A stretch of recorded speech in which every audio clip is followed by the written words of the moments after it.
A state lawmaker is floating an idea to build Wisconsin's first privately owned but publicly run prison.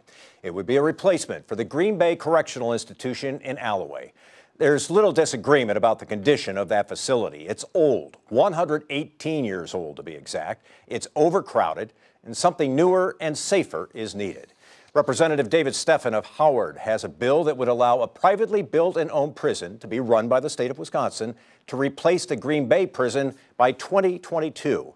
And Representative Steffen joins us now on Up Front. It's good to have you on the program today. Good morning. Thank you. Let's talk about what this isn't, what this proposal isn't. And people hear the word private attached to prisons, and they automatically assume that we're talking about privatizing a prison. That's not what you're talking about, is it? Absolutely not. In fact, I oppose full private prisons.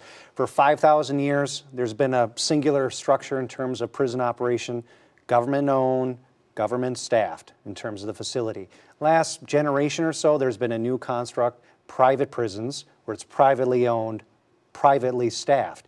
In the last 5, 6, 7 years, across the nation, California, Oklahoma, Kansas, have gone down this path of having it privately owned, the brick and mortar, but it is publicly staffed. So our DOC staff, our DOC guards, working and managing that facility. And what are the advantages to that?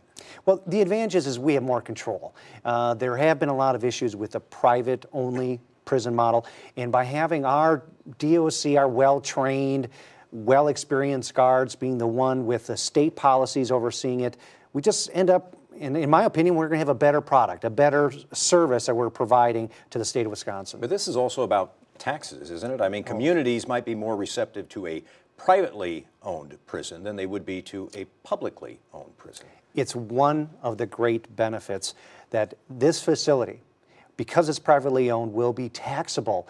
One of the big challenges whenever you're looking to site a new facility is where do you put it? Well, this provides a financial incentive, tax dollars, property tax dollars, to be available to the county and the community that hosts that facility. Where would you want to put this in this area? You're from Howard. Where would this be? Well, it makes sense because of the workforce that's already there. Maximum security facilities are very difficult to staff. You got to imagine, it takes a certain person who's willing to work with that type of clientele. So the way the bill is structured and the way DOC would want it is that it be within the region. So the way the bill is structured in Brown County or one of the adjacent counties. So give me a sense of what you do between now and 2022, because as we just said in the introduction to this interview, there are a lot of issues at that prison. Overcrowding, safety. What do we do, and how much is it going to cost us to at least have a stopgap before we get to something like this? So my bill has two congruent paths. One is we're going to start the process of the decommissioning of the Green Bay Correctional Institute. That means starting with RFPs to actually sell that property.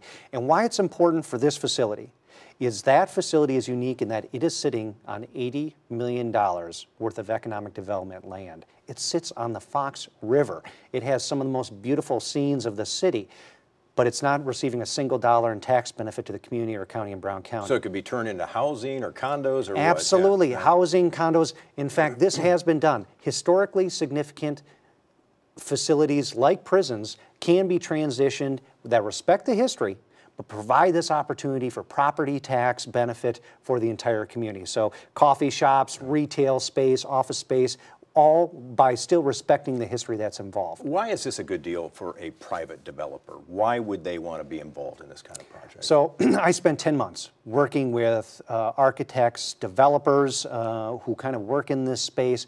The reason why it's a good deal is because there's no better tenant that you can have to pay a bill than a government.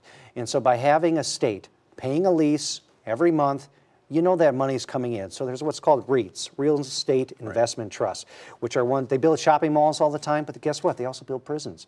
And so they will own the brick and mortar of the facility, and they will maintain that brick and mortar, but when it comes to the actual staffing, it's going to be all DOC. So they make money off the lease, and it's a long-term real estate play, and that's why they get engaged. So to make this happen, you've got to get this inserted in the budget. Are you optimistic that could happen? I am, and I'll tell you it's for a couple reasons, because you talked about it, is addressing the capacity issue. Right now, we are on pace to have over 24,000 inmates. They're on record in our system, so it's important that we get past that. And then the cost. This proposal will save the state of Wisconsin over $150 million over the next decade. You put that in addition to a facility that's going to have better vocational programming, better mental health programming, better recidivism reduction programming.